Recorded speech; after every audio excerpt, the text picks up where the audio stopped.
have all these folks. You don't have the extra coaching. You don't have the extra support. So I couldn't be more pleased to hearing the feedback. But these folks know what they're doing, and I'm hoping it translates to quality work on your part. I know the state evaluators will appreciate it too. Yeah. Dr. Lamb, you're the captain of this ship to All this. right. I see it's 7 o'clock. It's time to get started. Let me share my screen. First thing I want to talk about is next week. So sometime between tomorrow, Friday, the 8th, and Monday, whatever day that is, the 11th, Julie May, who is our admin in the College of Ed, will purchase your Taskstream account for you. You've already paid for it. And then on about next Tuesday, I will start putting you in. I have to do it manually. I have to put you in. I've already got the DRF bill. So that next Thursday, I will go over Taskstream with you to show you where to upload your evidence work when you're through with it in Blackboard. And we will build your competency folio to capture your artifacts. Now, if you don't hear anything else I say tonight, please hear this. You will get an email at your Gardner Webb email. Check it religiously, daily, several times a day. More than likely, your email will go to your spam. Let me say that again. More than likely, the email will go to your spam. The email comes from Watermark. You see it on my screen, top left. That's Taskstream. Taskstream is one of their companies. Watermark will send you an email for you to register your account after Gardner Webb has bought it for you. You have to register it. Now, you only have 48 hours. After that, that link will expire, and then we will have to go back and start the process all over again. So please understand that she's going to start tomorrow, and she probably won't finish, but she will finish up by Monday. So between tomorrow, Friday, and Monday, and it may come over the weekend, you will get an email from a company called Watermark. Look for it. Sign up and register your Taskstream account. This is what it looks like, the name Watermark, when you go in.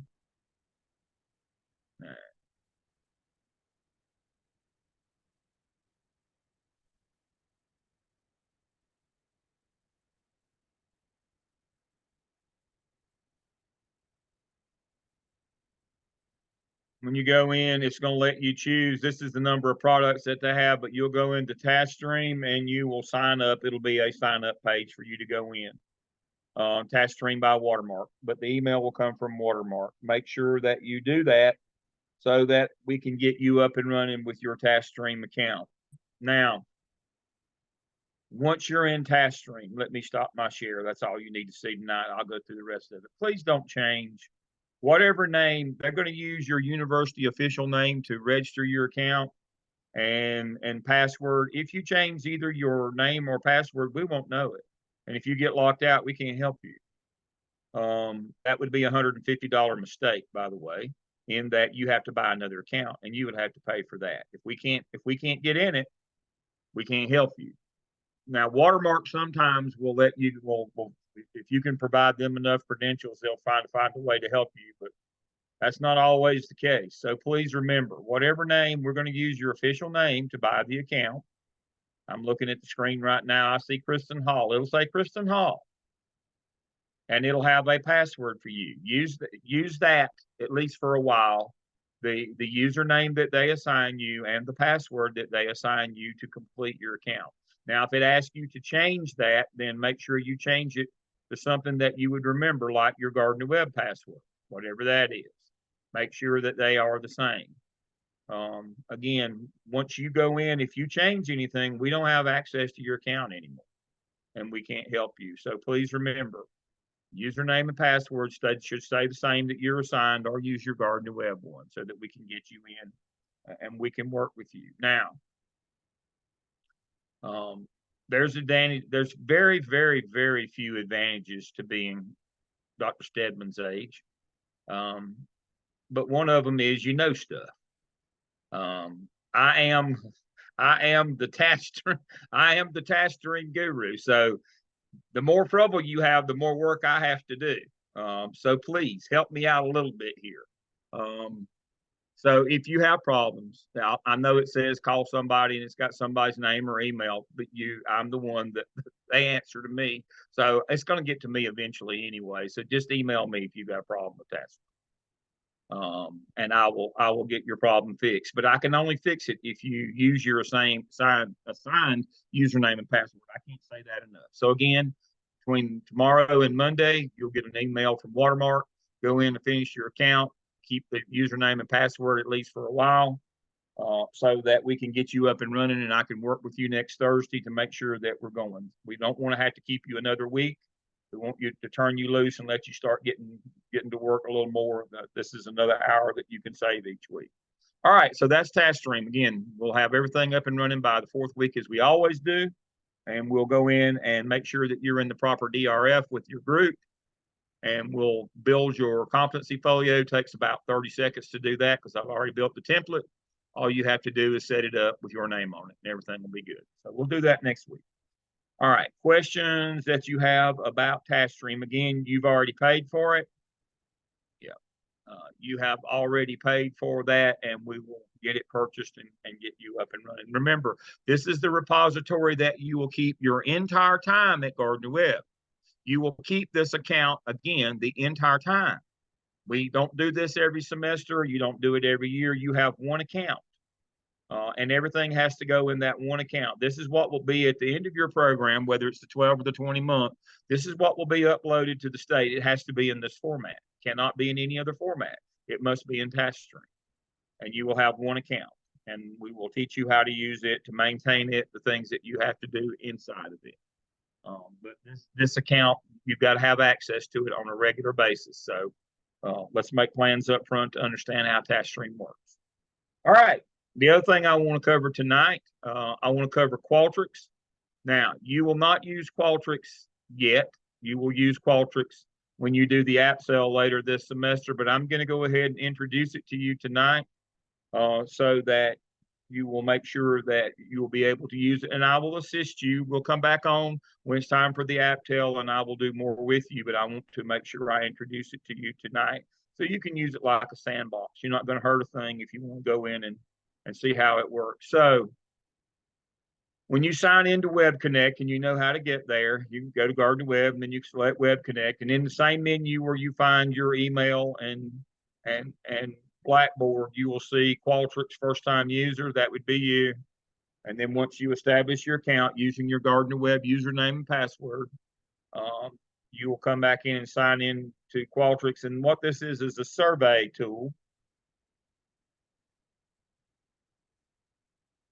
But again, we don't use SurveyMonkey or Google or any of those other things. We have to use a research engine. Just like when you do your research, you have to use Bulldog One. When you do survey, you have to use Qualtrics. And so when you come in, this is the dashboard, the menu right here at the top left. Those hashtags, you click on those, go to projects, and you can create a project over here on the right. That's all my active ones with my doctoral students right now. And you're going to build a survey. Get started.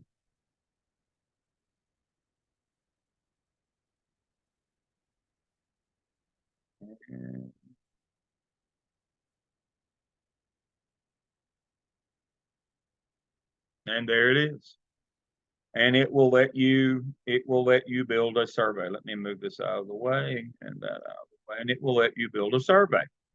Now, it can be multiple choice like this. There's a number of different options. You're going to use a multiple choice one to start with. You can use, fill in the blank. You can use a number of different kinds of surveys here. Mostly you'll use multiple choice, but this is it. Now, under your week 3, you've got Qualtrics MSA notes, and I'm going to open that up and pretty much tell you how you go about using this. And you can you can create your own and use it as a sandbox if you got a few times.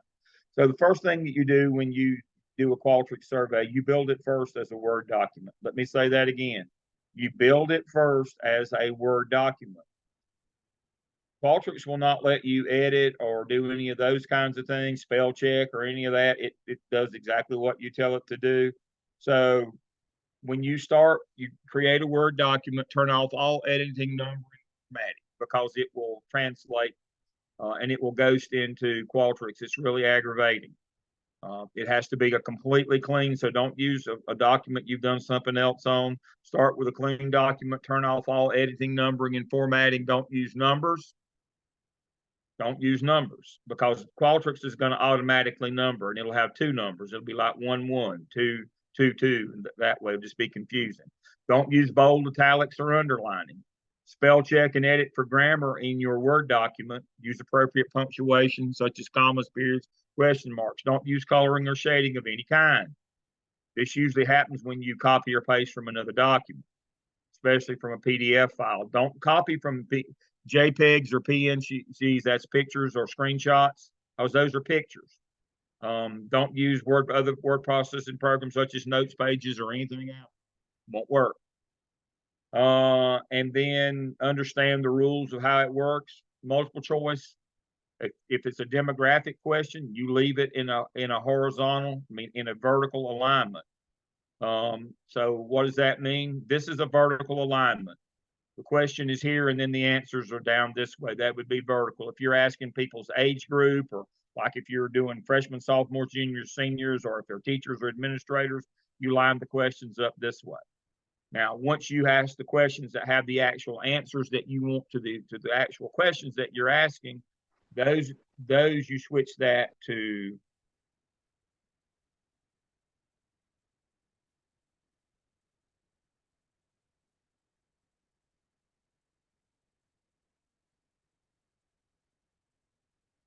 there we go. You switch that to a horizontal. So if you're asking them sometimes, never, always, many, agree, disagree, those have to go across. That's the only two things you really have to understand about alignment is if you're asking for them to separate themselves out into a subgroup, male, female, old, young, whatever, those have to be in a vertical list so that we can sort by that later. The answers have to go across the page. Just that simple. They're rules to have because we got to pull when we get to our results over here, we got to be able to pull our data out. And if that's the beauty of using this, if we send out a survey using Qualtrics, it automatically captures our results and it will do analytics for us. It's really easy. And so you can get this and begin to start with it. And so here are the rules. It tells you multiple choice answers about demographic are arranged vertically. Multiple choice answers, the data that you're actually getting is arranged horizontally. The best thing to do is format all the types of questions you want, then go back and copy and paste the actual questions in.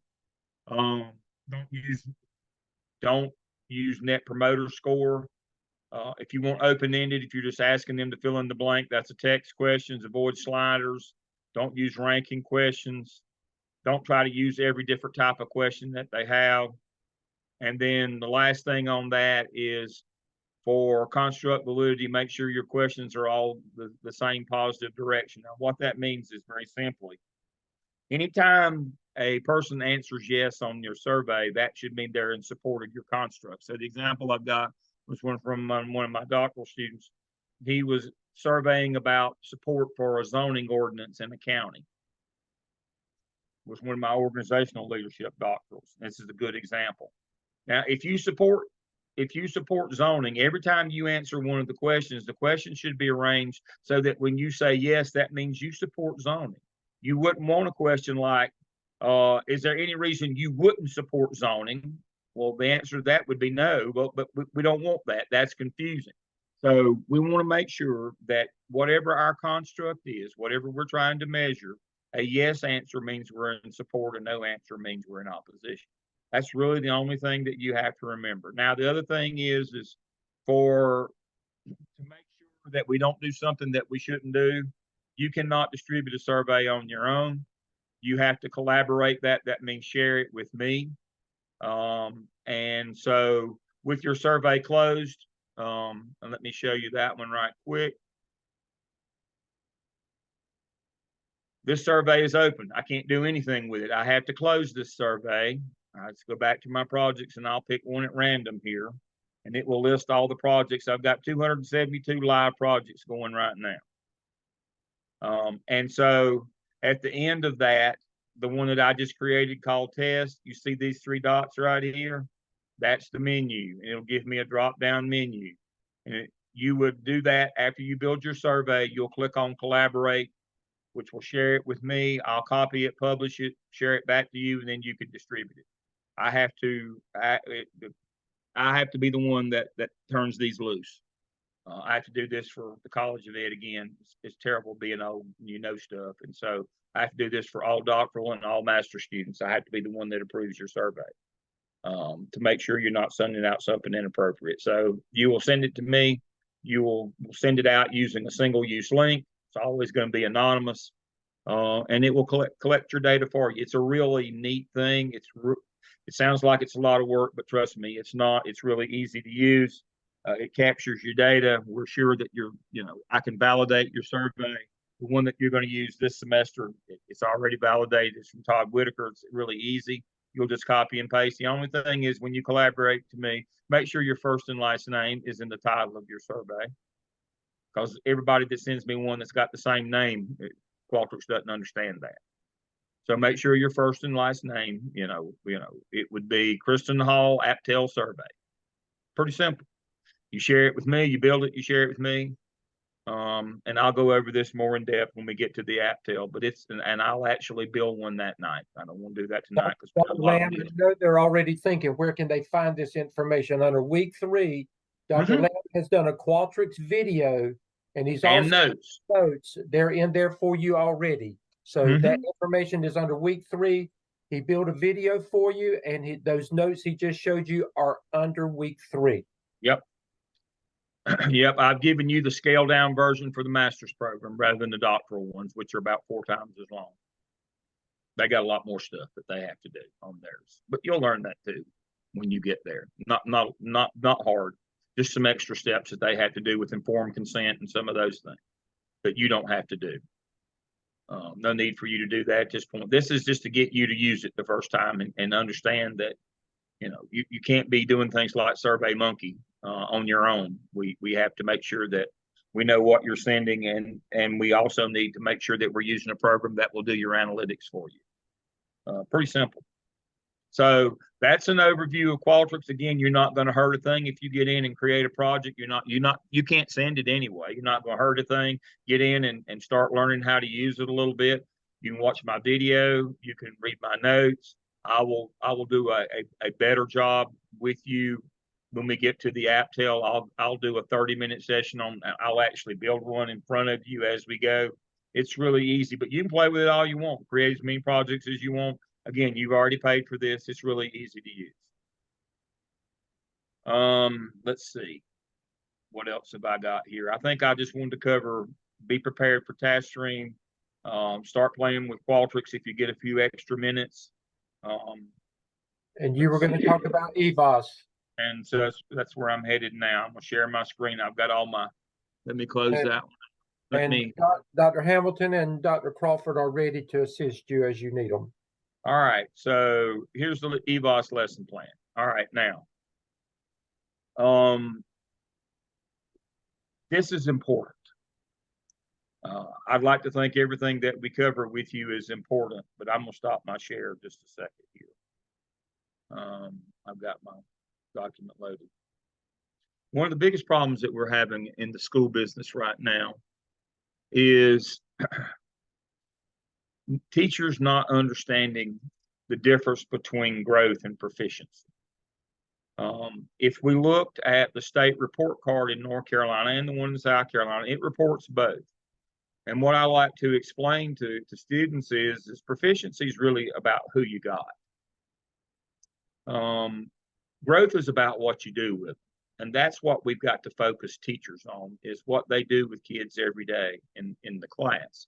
We can't be worried that we got low kids. Well, they can still grow a year or more. And that's what EVAAS is about. EVAAS is value added. Do teachers add value and grow those kids a year? Now, there's a lot of misconceptions about EVAAS. Teachers think that certain kids are easier to get growth with than others.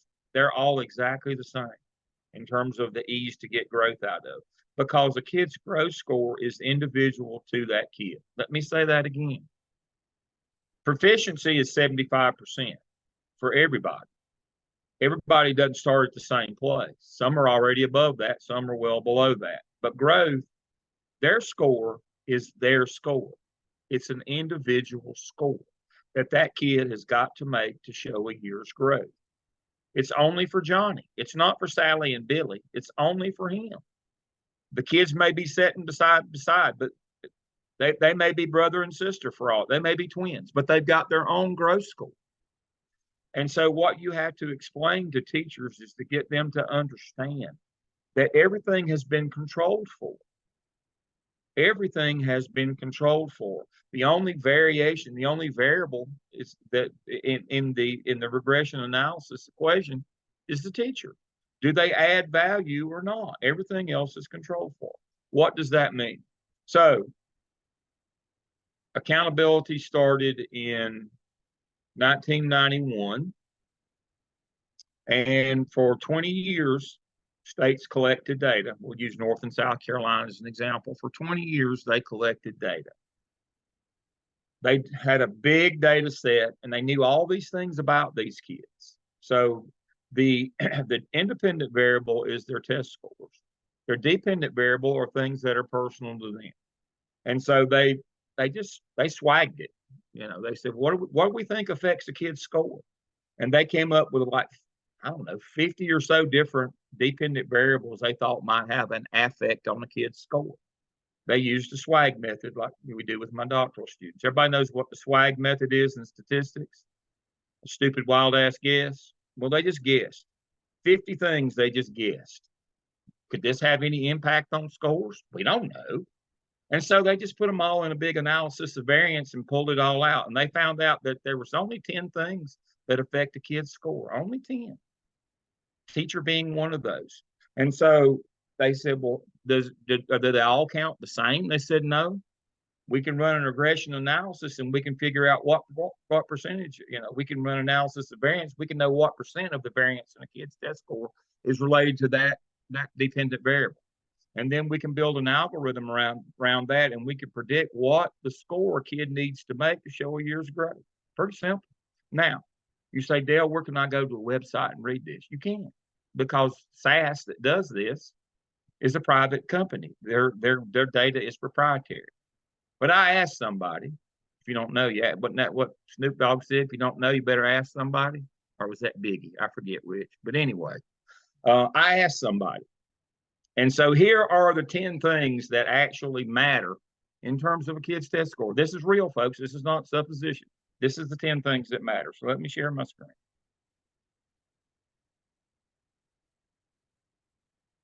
All right, so what I just explained is the analysis of variance, 20 years. Here's the regression equation, all of the dependent variables that contribute to the independent variable, and here they are. And this is how much they count in the variance of a kid's test score right here. Race is 30%, mother's education 15, father's income 15, teacher 10, school district 5, school 5, grade 5, age 5, gender 5, and previous test scores 5. Those are the only thing that matters. That's what determines what a kid's test score will be. This is how you do this to get a prediction on what they what score they could make would be a year's growth. Now, so this is what the analysis of variance for now over 30 years of data has shown us. It might vary a half a point from year to year, but this is pretty much how it works out, folks. So we'll take a real kid. We'll take a real kid from CMS, where Dr. Crawford and I used to work time ago. All right, so Jamar, this is an actual kid. Jamar's third grade student in Charlotte Mecklenburg schools. His variables are this. He's black, he gets 20 out of 30. If he was white, he'd get 30 out of 30. If he was Hispanic, he'd get 15 out of 30. Motherless and a high school diploma, that's 5 out of 15. If she had beyond a 4-year degree, he'd get all 15. No father in home, 0 out of 15. Father's income in excess of 150,000 would be 15. Who does lap time with young kids? Mother does. If mother's educated and father makes enough money she can stay at home, has a big impact on the kid when they show up for kindergarten. Teacher 10, CMS is a high wealth district. A low wealth district, like say Robeson County, would be 2. And I don't say that pejoratively or being ugly. We know that they were one of the traditional low wealth districts that were in Leandro case that you'll learn from me next semester. And so Billingsville was a low performing takeover school, so that's 0. High growth school would be 5. Grade, not a repeater, so he's in the 5th grade. However, he was developmentally delayed, so he gets 3 out of 5 points because he's a year old for his grade. He's not failed a grade, but he started school late. Gender 5, gets 5 points because this is a math test. Female student would get 4. It would be the other way around if it was a reading test. Previous scores 2, he wasn't on grade level according to his M-class data coming out of 2nd grade. If he'd been on grade level, it'd be a 5. So his equation looks like this. This is his regression equation. 20 plus 5 plus 0 plus 10, 5, 0, 5, 3, 5, 2 equals 55%. So Jamar has to get 55% of the questions right on this test in order to show a year's growth. There's 180 questions on the 3rd grade math test. We multiply that by 0.55, which is 55%, which means he has to get 99 questions right out of 180 to show a year's growth. Pretty simple. Be controlled for everything. The only variation there is the teacher. So what you've got to get teachers to understand is that all kids have the same ability to make growth. Now, they don't all have the same to make proficiency, but that's about who you got, not what you do with them. We're interested in what we're going to do with the kids that we get. And so that's how EVAAS works. Now, what Dr. Crawford and Dr. Hamilton, who are avowed experts in this game, are going to show you is how do you pick what teachers teach what classes when you do your master schedule. Now, when you get to me, I will work master schedule with you. Whoever builds your master schedule runs your school. I don't care if they're the custodian and you have them put the stickies on the board, they're in charge. You have to use your master schedule. You have to do that. That's how you get performance in your school. Whoever builds your master runs your school. It's just that simple. We're going to spend pretty much a whole semester learning how to do that, or at least a half of one. And so, because it's the most important thing that you do. And so here's the notion. You got teachers, and Dr. Hamilton's going to show you this, that get really good results with low kids and high kids, but not in the middle. We can't live with that forever. That's what we're going to learn to do is we're going to schedule around that initially, but we're going to try to develop those teachers with the APTEL, the second of the evidences this semester. We're going to teach you how to identify your gap areas, and then we're going to do professional development and grow our teachers where they're good with any kid. But just normally, teachers aren't all good with low, middle, and high kids. We have to initially learn how to schedule around that, but we want to develop all of those teachers eventually to be able to teach any kid that comes in their room. But you have to understand how EVAAS works. You have to understand that every kid has the same potential for a year's growth, not proficiency. I'm not telling you they're all the same. But because their score is individual, you have to convince teachers in your building, we can do this. We can get growth out of our kids. It doesn't matter how low they are. We can get growth in our kids, and that's what it's all about. That's the game, folks, is getting kids to grow. That's what we're evaluated on. Now, as I said, my time is up. Look at me, right on time. Now, I'm going to turn it over to 2 principals who this is what they do every day. Now, again, they get tremendous growth. I could pull up state report cards and show you. I told you, Dr. Hamilton has had, she's got elite kids that everybody says, oh, you can't grow them. There's no headroom. That's not true. She gets met or exceeds growth every year. More exceeds than not. Dr. Crawford had a Title I school. you can't teach them kids anything. He got 3.5 growth last year, the most in 3 counties. He won an award. They know that you can get growth out. You have the same ability, and they'll show you and tell you how you go about using EVAAS to get the maximum performance out of your staff, out of your teaching faculty, and how to grow them into the teachers that they need to be. My last comment tonight is there was a leadership book that came out 25 years ago called Good to Great. You've all heard of it, from David Collins. I'm not a Collins fan. And I'll tell you why. Collins says, get the best teachers and get them in the right classrooms. And boy, what if you don't have any best teachers? What if you don't have any teachers? What are you going to do now, hero? You got to take the people you get and grow them into the people that you need to be. And that's what school administration is about in this century. Now that we've moved into the second quartile, or getting ready to, of this century, it's about building, growing the teachers that you need. Dr. Crawford just commented, what if you open a building with 17 vacancies? Dr. Crawford remembers when I opened one with 37. In 1995, I had 37 the day I walked in. What are you going to do now, hero? Get the best ones. What if there ain't any ones? I was out on Central Avenue in Charlotte, dodging cars, flagging cars down. Can you teach school? That's a true story. I was over at the mall, at the Eastland Mall before it closed down, passing out business cards. Can you teach school? So you got to grow them. We're back to that point now. Dr. Crawford and I experienced this more than 20 years ago. We were in situations where there wasn't no best teacher. If we had any at all, we were lucky. Well, everybody's in that boat now. Guess what? We had to learn how to get by back then. We're going to teach you that now, because we've gone back 25 years. We're going to teach you that now. This is how you get by when you don't have any best ones. You make the ones you got the best. Dr. Crawford, Dr. Hamilton, Dr. Stedman, Dr. Revis, thank you for having me tonight. I appreciate your time. Okay, well, I'm going to move on, and I want to go ahead and say that we had our principals meeting today, and our testing director, speaking of EVAAS, said that she had a new appreciation for the importance of EVAAS. We had exceptional results this year with our test.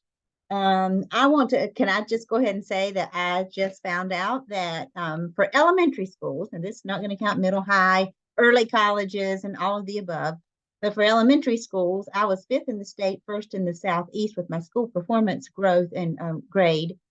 And what I was particularly proud of was, and I know this is going to sound minimal to some of you, but 3 of those schools had free and reduced lunch reports of less than 5%. I had 17.7, and I know that's not what many of you are having, but if you have less than 5%, you ought to be doing good.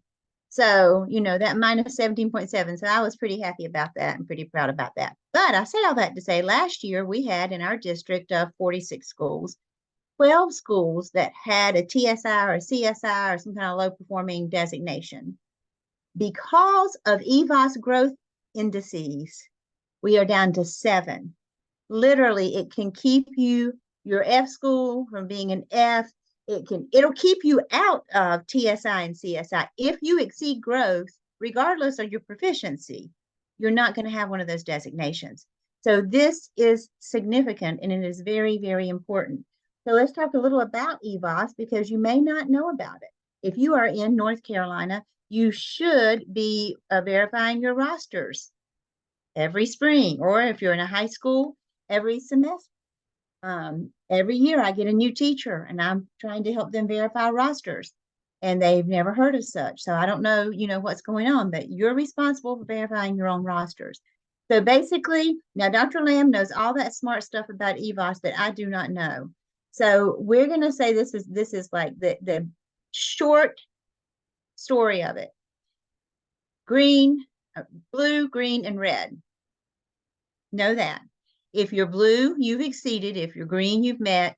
If you're red, you did not meet growth expectations. So blue is going to be a +2 growth index or greater.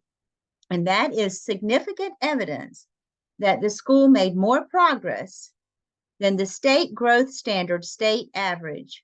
So that's going to be a 2.0. So if the average teacher in the state gets right here at the 0, and we're going to say that's met growth expectations at 0, this is about the adult impact, what the adults are doing to help the children. So if I go into this teacher's class and I get the 0, and I go into another teacher's class who is an exceptional teacher and really works with me and helps me grow leaps and bounds, then my growth index may be up here. Or unfortunately, if I have a teacher who's not all that stellar with my needs, then we may be down here. But so this is going to be your average teacher at the 0.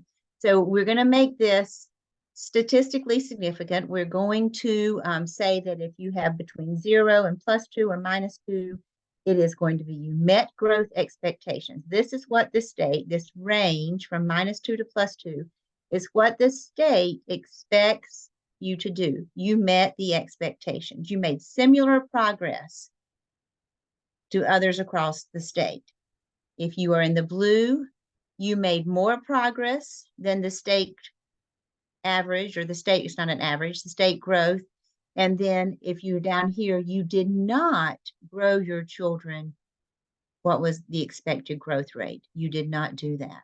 So standard is that use the standard error, and that's used in conjunction with a growth measure, and SAS calculates your growth index. So when you are looking at EVAAS, don't get confused between growth measure and growth index. Sometimes they'll have a little column that'll say measure.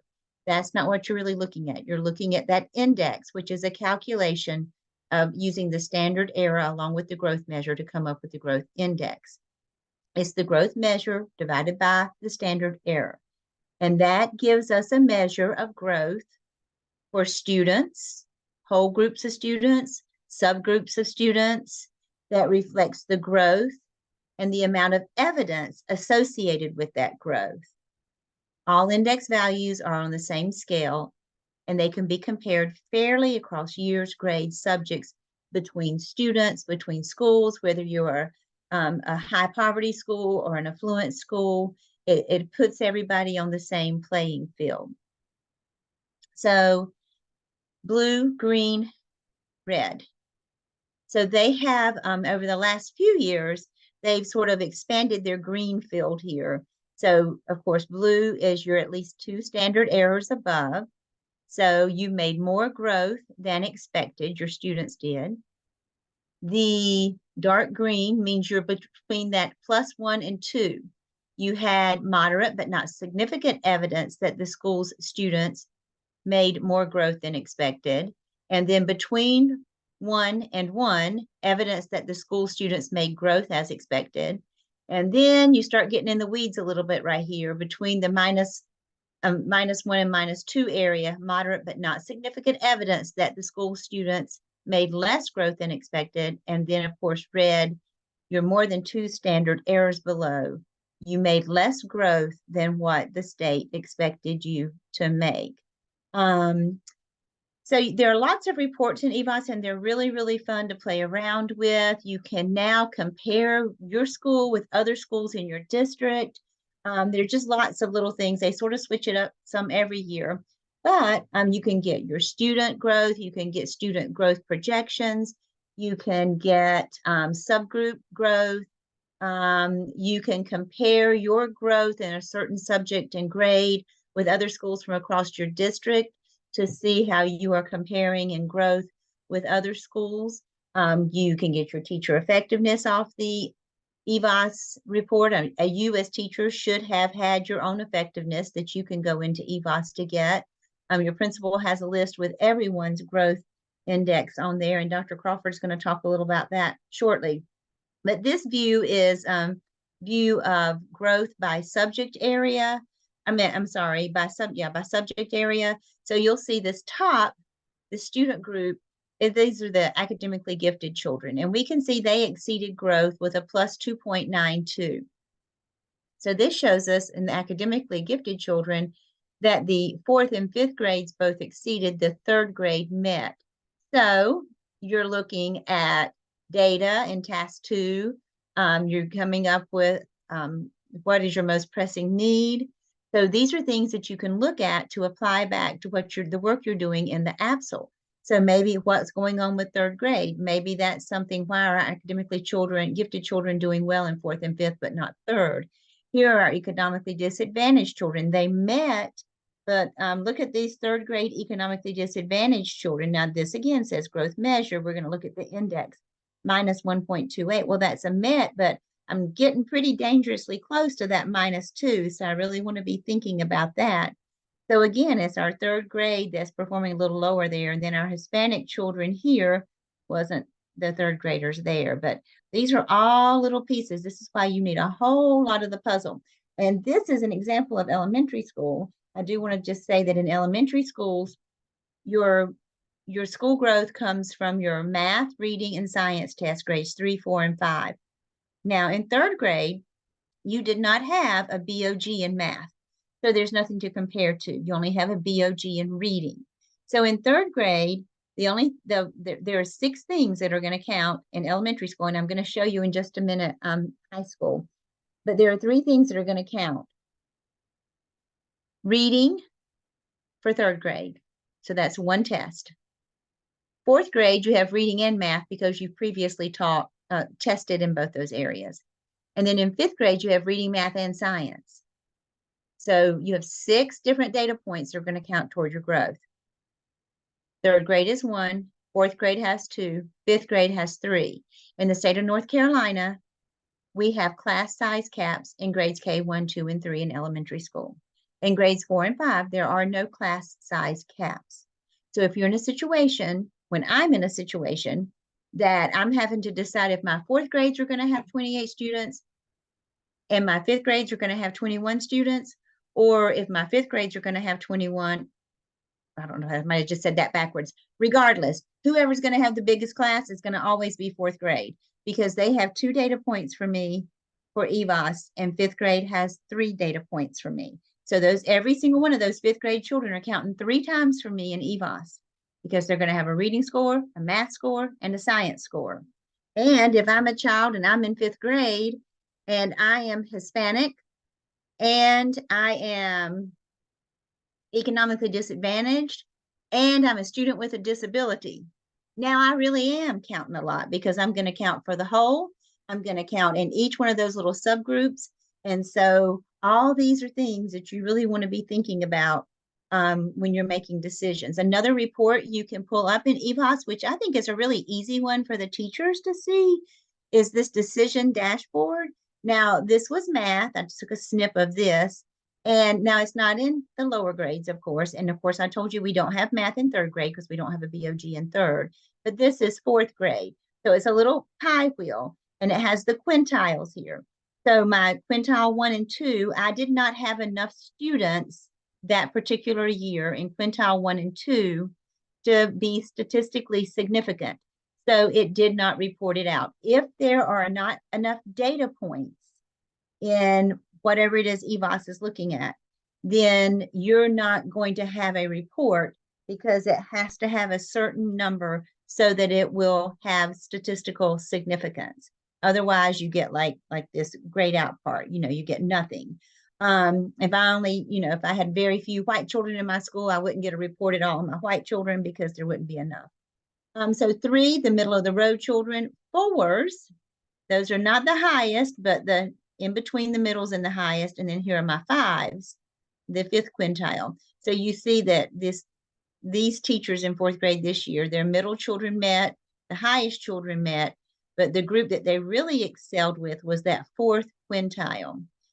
Now, there could have been some AIG children in that 4th quintile. There might not have been, there could have been the children who were on the cusp. So what did we do with those children? You can, when you're actively in EVAAS, click on things and find out who the children are and everything.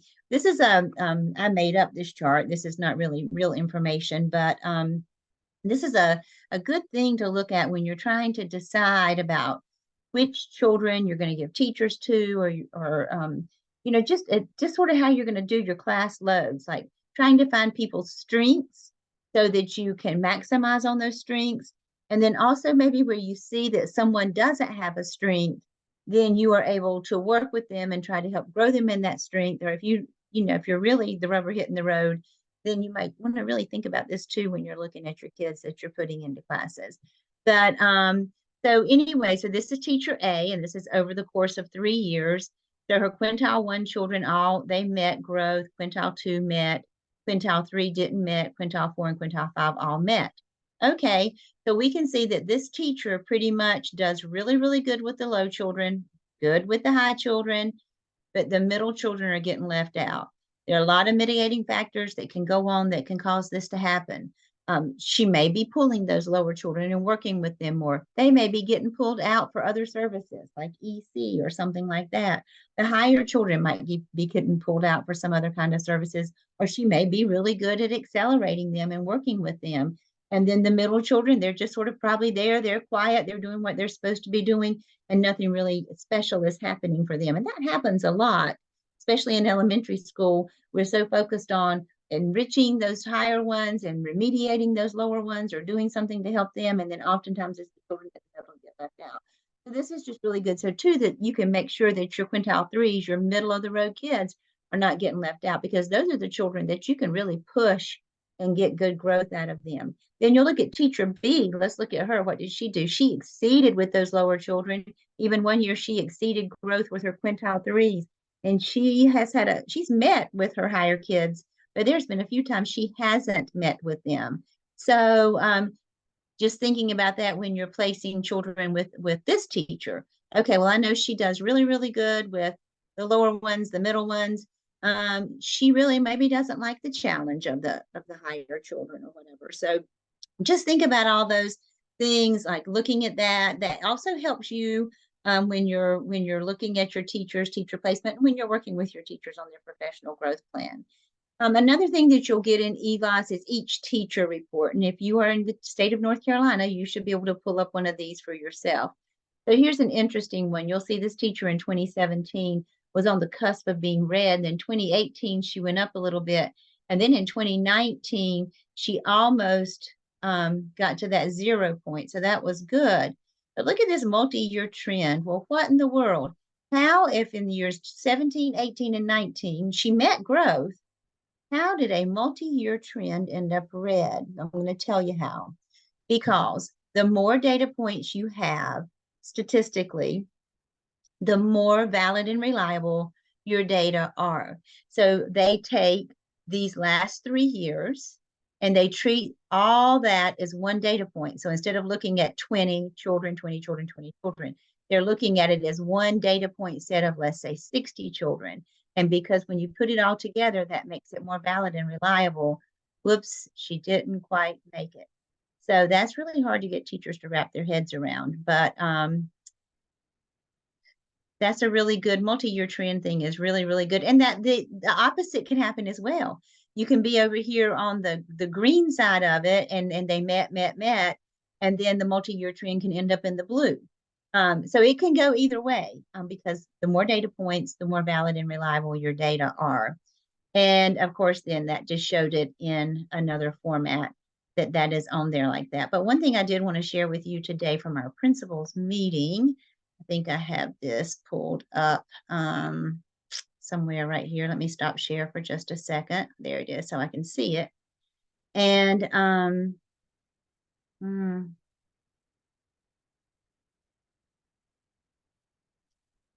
what I wanted to share with you, we got this today. Now, these are not my numbers. I don't know if these are just numbers from the state or just made up numbers or what they are, but I doubt it. But we talked about this in our class a little, and I want you to consider this still while you're gathering your data. And task 2 is very important. It's called, and we got ours today, so I know they've been released. It's called the Internal Results Review. Internal Results Review. This is going to help you so much with your APSL and your data collection.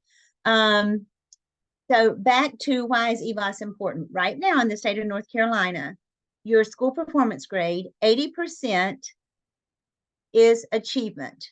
It is your ELA and reading scores, EOG, math EOG, NC Math 1 EOC scores, 8th grade. Science EOG scores, of course, that is still 8th grade and 5th. And then your your ELPs, your English learners, how they're progressing toward their goals in ELP. That's 80% of your school performance grade. 20% is EVAAS growth from ELA, reading, math, and science. So the achievement part, that's your proficiency. That's 80% in elementary. That's 80% of your school performance grade, 20% growth. In high schools, you have 80% from achievement from English 2 EOC, high school math EOC. You have graduation rates, English learners progress, biology EOC, ACTs, work keys, and math course rigor, and then 20% again growth. So it's an 80-20 formula that gets debated every year, it seems like, but that's where it currently is. And then also participation. You have to just go ahead and tell yourself, you have to test every single child. You have to test 100%. Really and truly, you have to test 95%. But it's not 95% of everybody. It's 95% of everybody and 95% of every subgroup.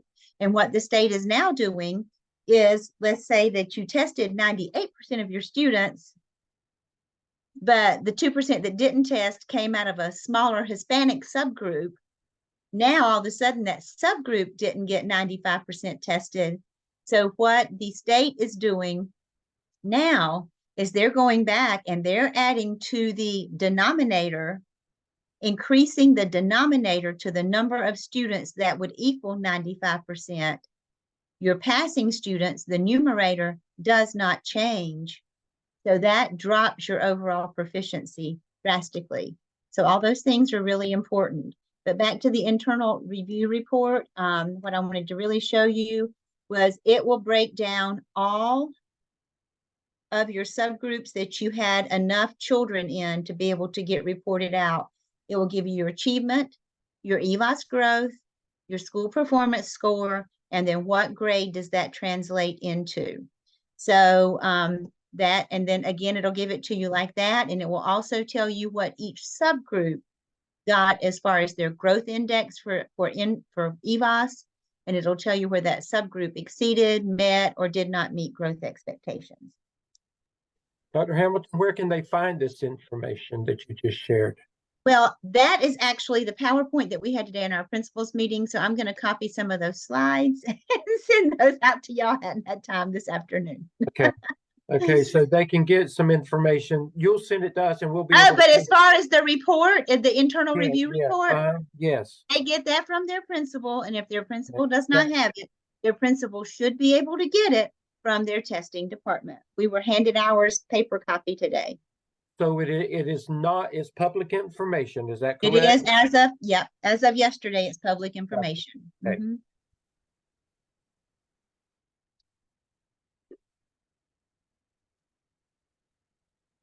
Oh,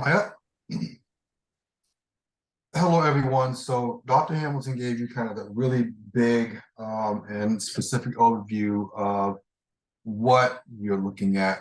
My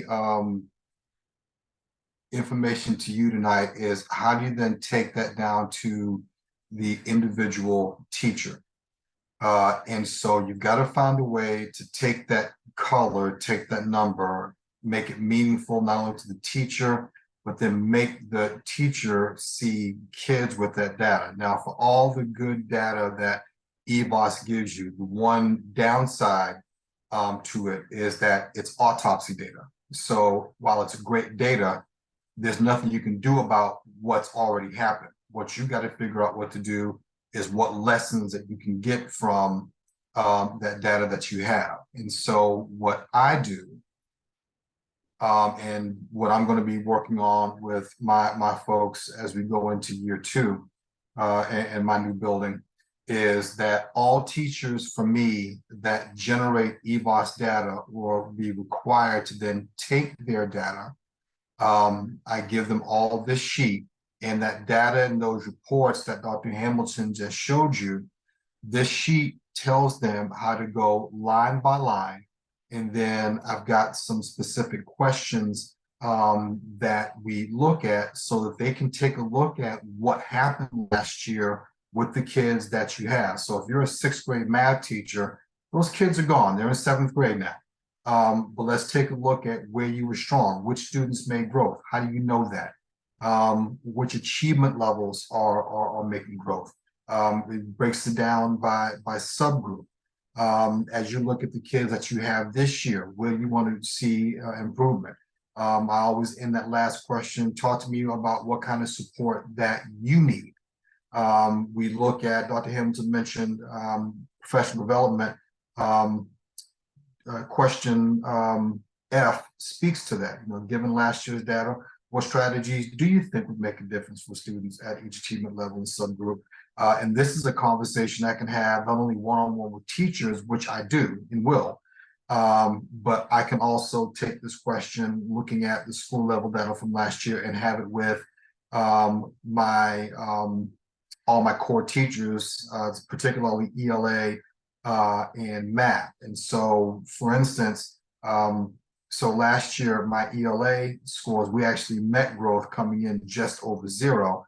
But my math folks, I swear to God, we went backwards in 5th gear, coming in at a -6. So I've got some work I've got to do. Now, a big part of that was I walked into a school with 17 vacancies. This is about 20%. Opened with 12, and of those 12, half were on 1 grade level, 7th grade.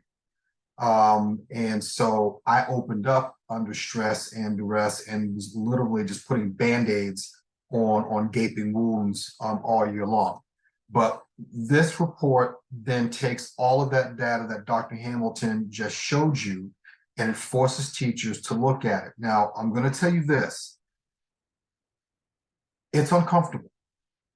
Okay, teachers don't, in general, and you're going to find this, they are and many times resistant to going back and self-reflecting on what those data are and what they can do differently, because that report forces them to say, okay, what can I do differently as I go through and work with the set of kids that I have now.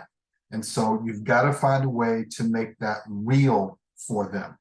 How this really showed up for me a couple of years ago. And there's a student here among us that was actually with me when this happened. I just so happened to be looking at beginning of year,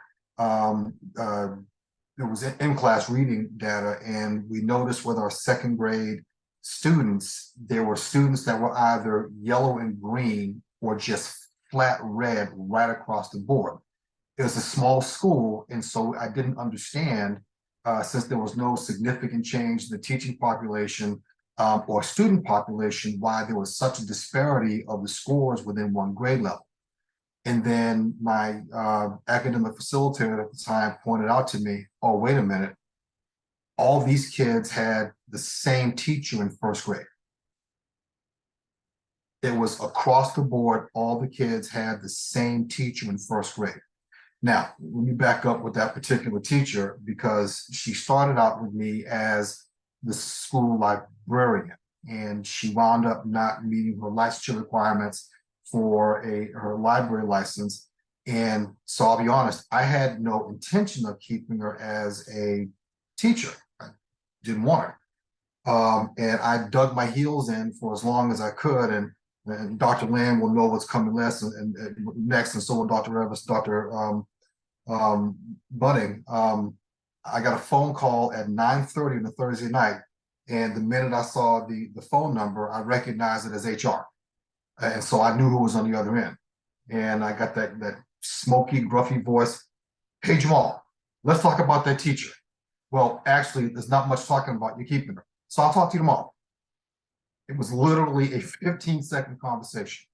And so the data bore out like I thought it was. And yes, we threw the kitchen sink at her. But that's how, as you're looking at the data, it'll be real to you because you're looking at it big picture. Your task then is to have teachers look at that data, and you've got to help them make it real for them. And again, you're going to get, with many people, you're going to get resistance in looking at that. Well, this is last year, so I'll just do better this year. Okay, well, do better how? Do better with whom?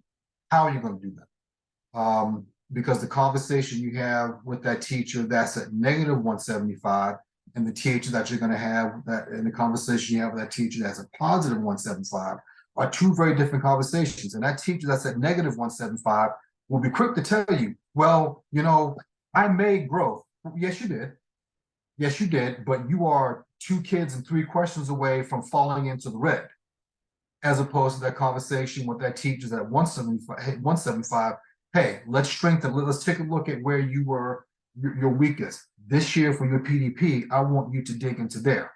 The form that I showed you, since the teacher data won't be released until later on, so it won't be ready in time for me to have teachers added to their beginning of year PDP, all my teachers that generate data will complete that form, and then they will upload it as part of their mid-year PDP conversations when we do those around December, January. Again, that's just a matter of timing of when the individual teacher scores are released. So again, my message to you is, you know, you got to look at the big picture. That's your responsibility. But then you can't just stop there. You got to break it down and help teachers make that data real for them by forcing them to look at that autopsy and understand, you know, what went well. We want to point that out, but also where they can have opportunities to improve. Excellent. I want to point out, and I'll interject here, I love what Dr. Hamilton has done here, and it supports what Dr. Crawford, you got to have those critical conversations, what we used to refer to, or Ron Thompson did, as come to Jesus meeting. You've got to have those. And if you've got your trend data like Dr. Hamilton does, she tracks teachers year to year to year to year. And you can't deny, you know, you can't say, well, I just had a bad group, you know, they ate lead paint chips, or, you know, I had the booger eaters this year. No, this shows what you've done for the last X number of years, and it's always the same. This is not a kid problem. This is a teacher problem. You got to track that. That's the whole notion here. And when you have that historical data for multiple years and they're doing the same thing, or unfortunately not the thing that they should be doing every year, then it's very powerful. You can have those critical conversations. You know, every now and then I try to read my Bible because I could use a lot of churching up. And I was happening to be reading in Luke chapter 14 this week, which is my favorite, by the way, chapter 14:5, verse 5. And it speaks to, if your ox is in the ditch, it's okay to get him out on Sunday and not go to church. But if your ox is in the ditch every Sunday, you need a new ox. So if year after year, your teachers aren't making data, you say, well, you know, I can't find, you got to do something, folks. You got to grow them into the ones you need them to be, or you got to get somebody else eventually. You can't live with these big gaps in your data year after year. It'll kill you. And you'll be the one in the unemployment line, not them. Your job as a school administrator is to make a good number go up or a bad number go down. Period. I'm done. Dr. Lamb, Dr. Crawford, Dr. Hamilton, thank you all for an amazing session. And hang on, Dr. Seven, hang on one second. I want to answer Shauna's question. Okay. So that form that I use is only for teachers that actually generate data. Now, new teachers, so EVAAS data does not become real for teachers until they get 3 years worth of data. So that's what establishes their baseline, and that's critical. So with those teachers, we definitely look at the data, but I don't make those teachers, we'll complete that form, but I don't make it uploaded. I don't have them uploaded as official because the data is not yet official for them. So teachers get 3 years to establish that baseline. That said, I would still approach the conversation. So I've got 4 now second-year math teachers in that building who, when the individual teacher data is released, I'll be sitting down with them and saying, hey, this is what this is. It's not official for right now. You're just beginning. I get that. We still got another couple of years to, you know, either make this go up or make this go down or work on this. But this is what this looks like. This is what it tells me right now. And then here's what I think it should help you. We should start working on so that we can work on your data. So I'm a little more directive with them, but again, only because that data for them is not official, and then that gives me the opportunity to kind of steer them in the direction that I think they need to go based on that initial data. And you also, the extension of that is with new teachers, you're doing formal observations. You're doing walkthroughs where you're looking for best teaching practices. You're going to learn that one in the AppSell too. Robert Marzano's 9 high yield strategies. They've got to use those. And you can measure if they're using those or not. We actually have some charts for you. If you see this going on, you know that they're doing these things. There's a reason why we call them high yield strategies, because they're high yield. And yes, we'll share those. Those are actually already preloaded for you now. All of Marzano's stuff is there. But for beginning teachers, you got to make sure that they know what the 9 high yield strategies are and that you see them using them when you do your walkthroughs and your observations. Dr. Hamilton, how many observations you got to do on new teachers this year? Dr. Crawford?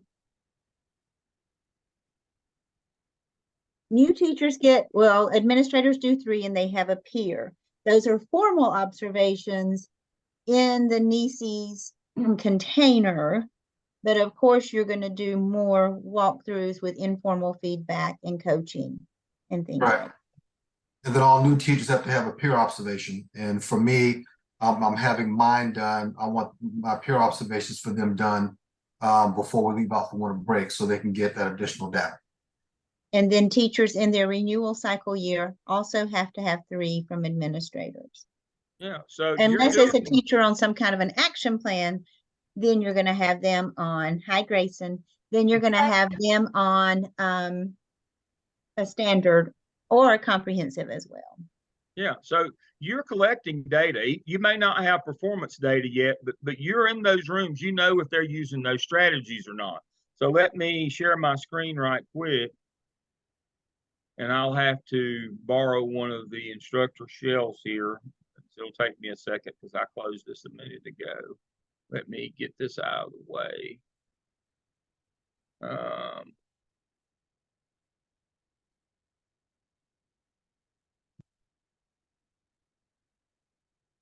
Or I can do it this way as well. All right, so what you're going to learn when we do the AppTel, and we're working on this most specifically on teacher evaluations, MAR. I got to be able to learn how to smell here. Okay. Not that one. We'll open this one right here. You've got a cheat sheet. These are the 9 high yield instructional strategies that all teachers should be using all the time. All teachers, all the time. All right, here they are over on the left. Identifying similarities and distance yields a 45 percentile gain. What the research says, how it looks in the classroom. These are the things you should see. This is what you do with these beginners that you don't have any data on. Are they doing the right things? The right thing means the high yield instructional strategy. Identifying similarities and differences, summarizing and note-taking, reinforcing effort and providing recognition, homework and practice, non-linguistic representation, cooperative learning, setting objectives and providing feedback, generating and testing hypotheses, questions, cluing, advanced organizers. And this is what it looks like. And actually in the room, when you go in there, these are the kinds of things that you should be seeing. We've got some of these cheat sheets for you.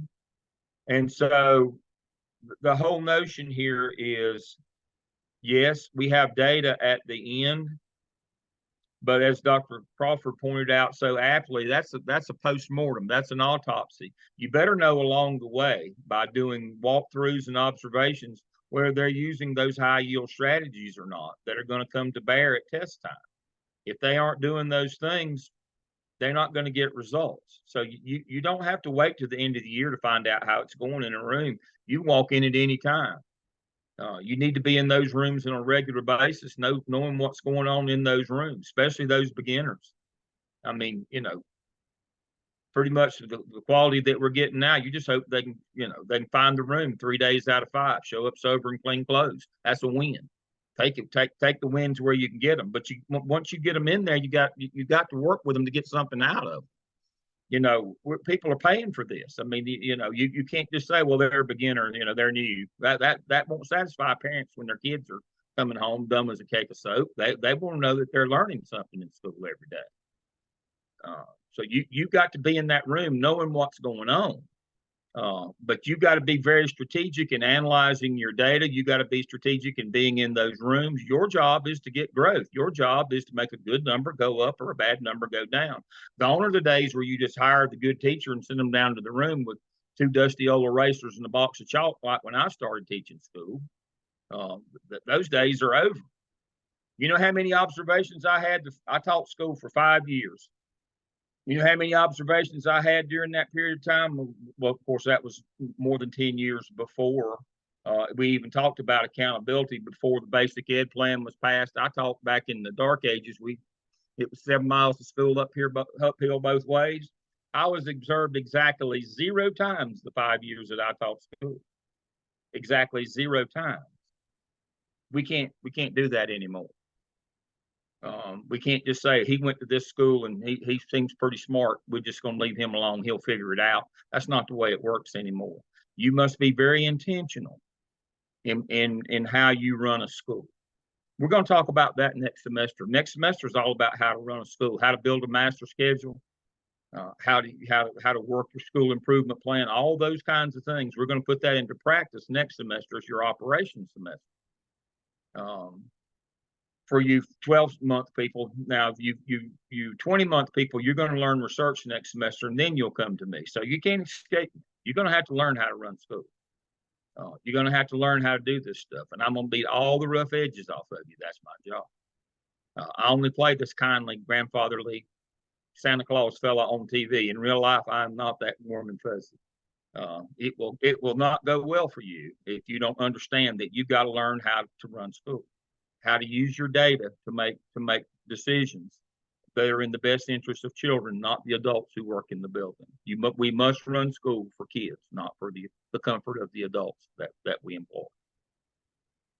You cannot be a champion for teachers. You must be a champion for children. You must make the hard decisions. You must have the hard, critical conversations with teachers. You must grow them into the teachers that kids deserve. If you are going to make it in this business. If you're one of those people that think that test scores don't matter, that they're not an accurate representation of what a kid knows, I won't argue with you, but if that's what you think, get out now. This is not the business for you. Your job is to make a good number go up or a bad number go down, period. And that's how you will be, in the end, that it will be determine your success or not in this business. That's how it goes. It's a hard business. Yeah, life is hard, then you die. I just explained it all to you right there. All right, Dr. Stedman, I tell everything I know and some things I didn't, so I'm done. That's all right. Guys, in closing, you can see being a principal is not an easy job. So, you know, what you're paying for, what you're preparing for, you know, just know that all of this and everything else. So, you know, prepare yourself.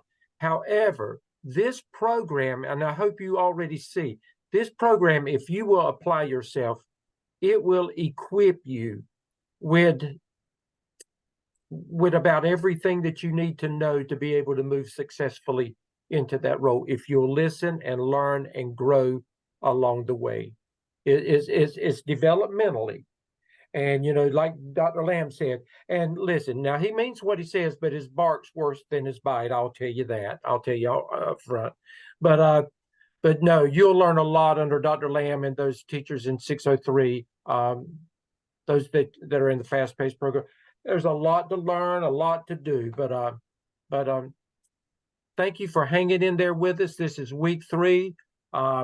You're just about out of boot camp. That's what I call it. You're just about out of boot camp. We've got one more coaching session for the APSL, and that is next week. And Dr. Lamb, I guess you'll finish whatever you didn't finish tonight and work with them. Taskstream and their competency folio. Yeah. Yep, Taskstream, the DRF and the competency folio. I'll cover that with you. I'll try to do that in 30 minutes or less. I'm on the Domino's model. And then we'll get somebody else can have something good for you besides me. But I'm gonna do Taskstream And we may need to talk to them a little bit about their internship as well Yep. next week. So those two things will cover the time that we need next week. So 601 instructors, just be ready to chime in about the internship process next week after Dr. Lamb finishes up with Taskstream. Okay, guys, we'll see you on Tuesday. Good night. Night, everybody. Good night.